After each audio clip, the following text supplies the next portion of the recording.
بیا شیلنگو ول کن بیا بابا. شیلنگ چیکار داره به کارتون؟ اینجا نمیتونی رچه بشم.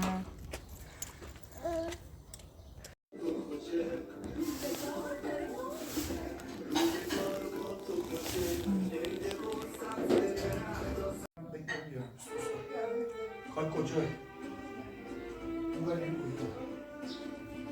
محصولات دومنا با ترکیب رنگ‌های جذاب. این آب چجوری باز میشه؟ آبو بعد پایین باز کنی. پایین دست چپتو بیاد دست چپ. یه لحظه یه باز کن. که داره آتیشو چجوری نگاه اینم میکنه. سوفیا. نگاه کن. نیا جلو فقط. نه من دارم. نیا. آتیش خوبه. نیا. جیزه ماما. نه من دارم ببین میتونی دوست داری آتیش رو؟ دیدم که برایشن کامل هرسش کردن. اون گوشه حیاتیه رو بابا جمعش باید بکنن. کدوم؟ برای هر کسی 2 تا سیخ زدن.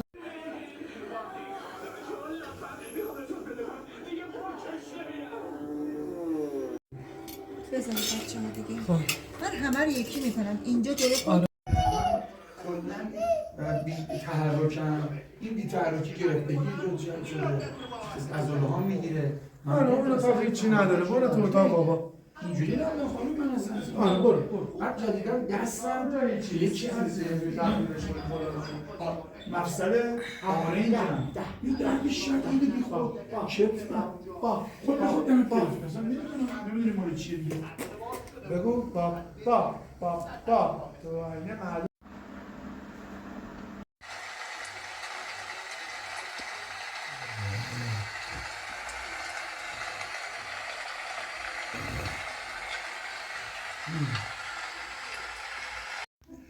سلامت کردم. سوفیا من بیام.